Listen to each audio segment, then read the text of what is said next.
In every review of a Huawei device I've ever watched, read, or done myself, it's always been wrapped up with one sentence. It's great, but the software is terrible. That's not how this review will end. I'm Ben with 9to5 Google, and let's take a look at the Huawei Mate 9.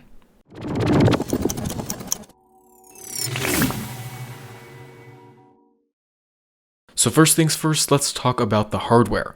The Huawei Mate 9, like most of the company's other smartphones, is built from an aluminum body which looks and feels great. Up front you'll find a 5.9-inch display at 1080p, which is good. Normally a display that large would make for a phone that's just too big for most people, but with slim bezels, the Mate 9 remains manageable. And as for the 1080p resolution, I would have preferred it to be a little bit higher, especially if this phone is used for VR, but overall it's pretty decent. Under the hood, the Mate 9 runs on top of Huawei's Kirin 960 SoC paired with 4GB of RAM, 64GB of storage, and Android Nougat. We'll get to the software in a moment, but as for performance, it's quite good. Unlike older Huawei devices where lag and crashes were common, the Mate 9 performs well. Huawei says that one of its goals with the Mate 9 is to keep the phone fast, not just out of the box, but also over time. Now it does this by using machine learning to allocate system resources to suit your needs. But we couldn't quite test that out since it will only show itself over time. All that can be said for now is, so far, so much better than any Huawei device ever.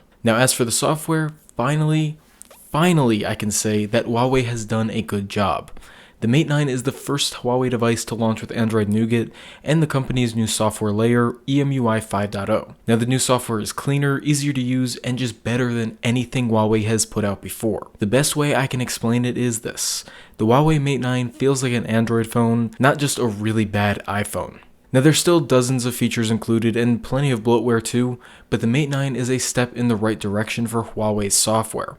Everything from the notification shade to the settings menu to even Huawei's own apps feel more like an Android device.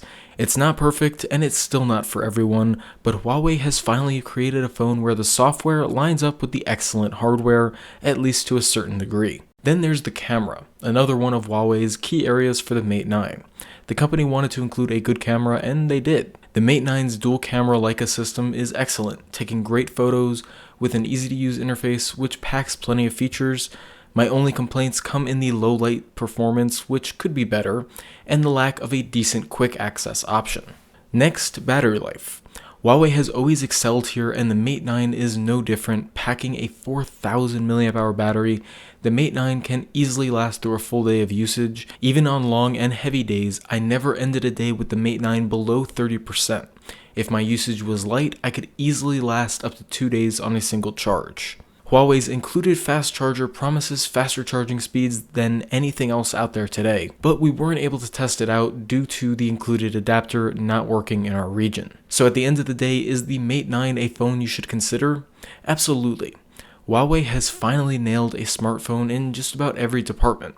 There's nothing about this phone which is actually bad. The hardware is great, the camera is good, the battery life is outstanding, and the software is finally good.